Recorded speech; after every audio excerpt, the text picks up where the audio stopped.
Alrighty, well, I made some corn on the cob, which I'm going to eat.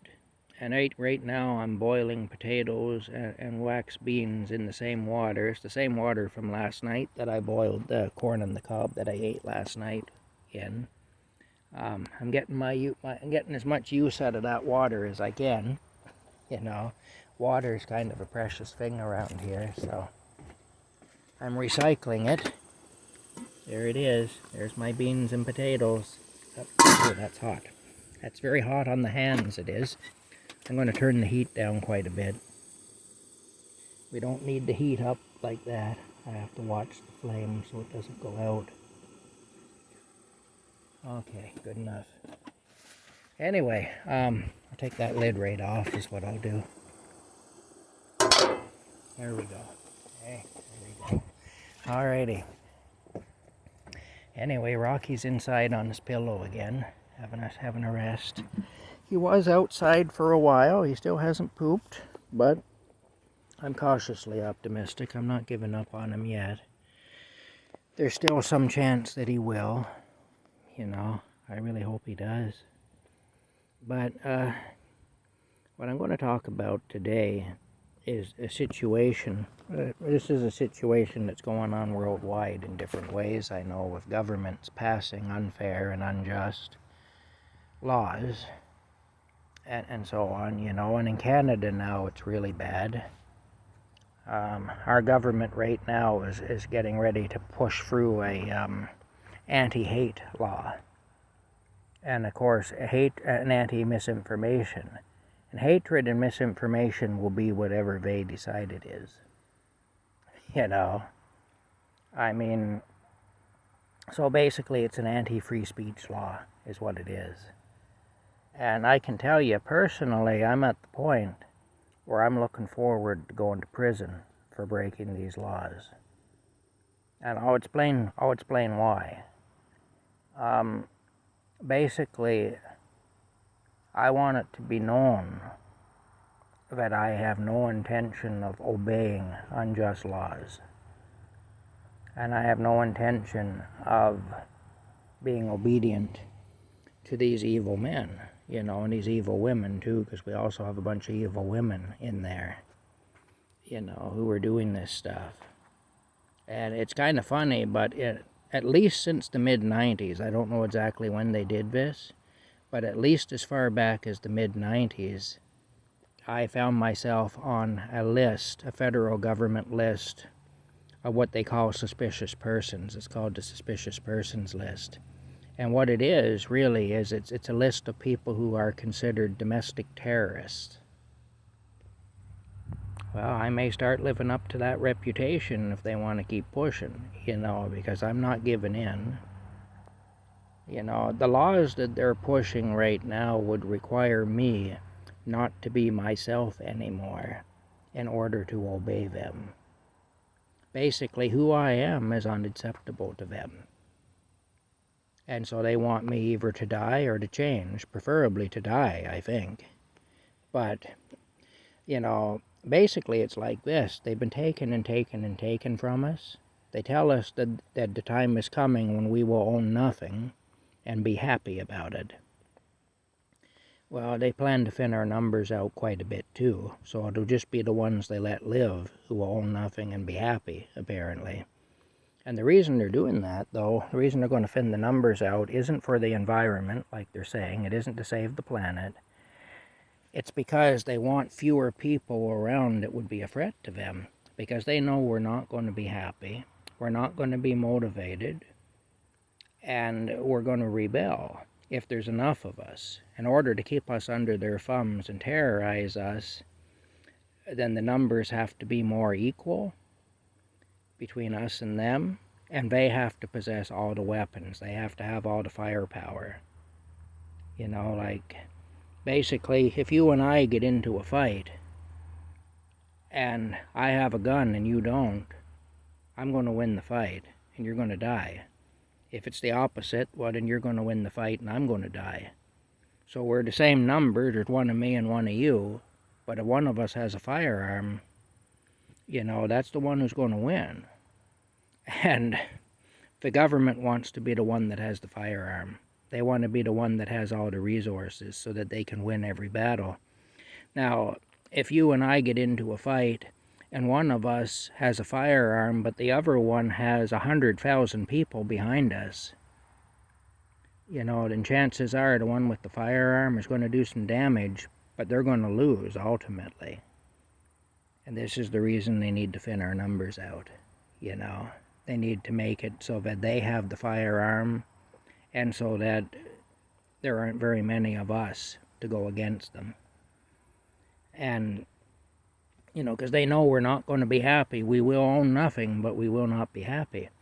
And the thing is, it's traditionally the motivation for a lot of people in society to stay on the straight and narrow and to obey laws, whether we thought they were reasonable or not, was fear of prison.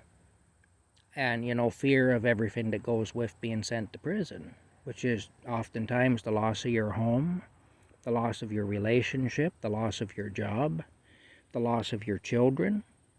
Well, as it stands, they're fixing it so that people aren't having children anymore. People are homeless. People aren't employed. People can't afford to be in a relationship, and so on. So really, there's nothing to lose at this point. If you take everything away, then you're going to have a population with nothing to lose, which means if we get mad, we're going to be far more likely to rise up. And they know that. And that's the reason that, look at me, I have very little left to lose. My cat is likely dying. He's really the last thing I have to worry about. If he dies, then it's just basically me in a camper parked on land that doesn't belong to me that I can be thrown off of at any minute. Freezing in the winter time, pushing a wheelbarrow into town for supplies and so on, and that's my life. What do I have to lose if I start publishing things against the government and they send me to prison? Or if I start advocating that we actively go against the government and even overthrow it, and trying to organize people to do that. What do I have to lose by doing that at this point? And see, that's the thing. There's going to be a lot of people like this in the same situation I'm in, unless they kill a bunch of us off. And that's why they're trying to have this mass call of people. And they're using the environment as the excuse. Because they don't want a bunch of people like me. They don't want a bunch of people who aren't afraid to go to prison. And who will stand up. And who will say, no, you don't do this. Because even if they have the firearm, we have the numbers. And our numbers are growing every day. As more and more people lose more and more and have less and less to entice them to be obedient and to hold them back from being disobedient, the people become more of a threat to these authority figures that are pushing all this crazy stuff on us. So basically, it's like this. I'm looking forward to going to prison. At this point, I'm looking forward to it. If I have to go to prison because I'm apparently labeled a hate monger or an enemy of the state or whatever, that's just fine. I'll gladly go to prison. And I hope that there'll be a lot of people like me, and I think there will be. And I see that there's more and more all the time because people are getting fed up. You can have the kindest, most gentle dog, but if you tie him to a post in the backyard and you go out every day and you kick the crap out of him, that dog will change. That dog will bite you. And see, the people running things, they know that. And that's the reason for a lot of the stuff that's happening. Because they want to kick the dog every day, but they don't want to get bit. Nobody wants to get bit. Even the worst person who loves to hurt the dog doesn't want to get hurt himself. And so that's where we're coming to in this country because of the government that we have. And I don't believe there's a viable option to change it. I don't believe we're going to vote our way out of this situation. Poilievre, who's the only viable option really at this point, I don't think he's any better than Trudeau. I think he's just Trudeau in a different form. I don't trust him. And I know a lot of people in Canada who feel that way. So I don't know. I mean, look, Biden in the United States is no better. He's absolutely horrendous. Both of them have pedophilic tendencies. Our Prime Minister was a drama teacher for a few months. He ended up having to pay off a 14-year-old girl. You know, I'll just leave that there. When he left the profession, you know, one of his 14-year-old female students. You can draw your own conclusions about that, but we all pretty much know what happened. Joe Biden's been accused of having, quote, inappropriate, unquote, showers with his daughter until she was 12. He's a creep. He's just a real creep, that guy. These are the people now that are saying that they're better than us and that we have to just obey them and we can't say anything unless they want us to say it and so on.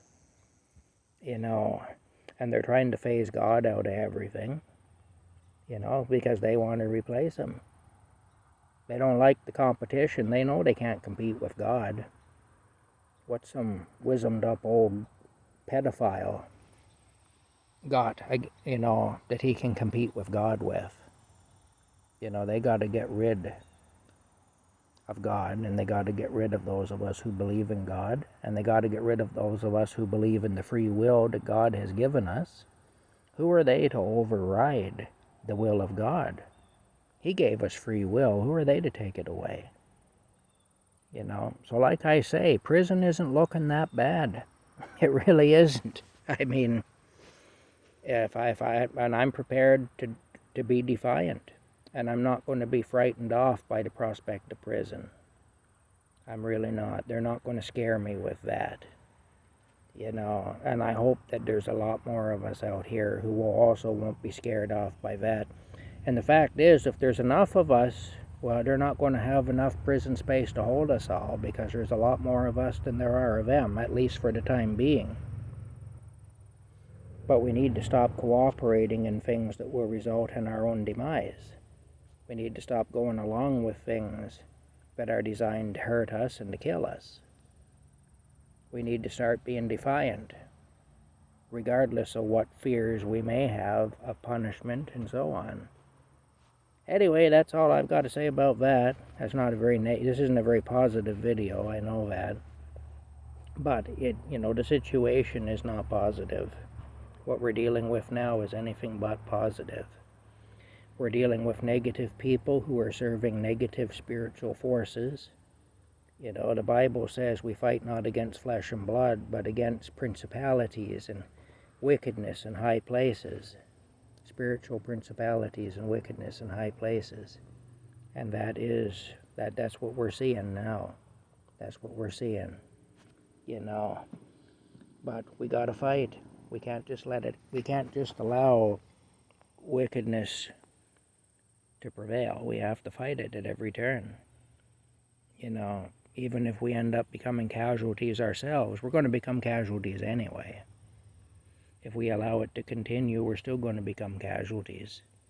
That's already been decided. So we might as well go down fighting if we're going to go down. Anyway, that's it for me. Fighting can take all different forms. I'm not necessarily saying take up arms against the authorities, although I'm not ruling it out. I think that, for the most part, passive resistance and disobedience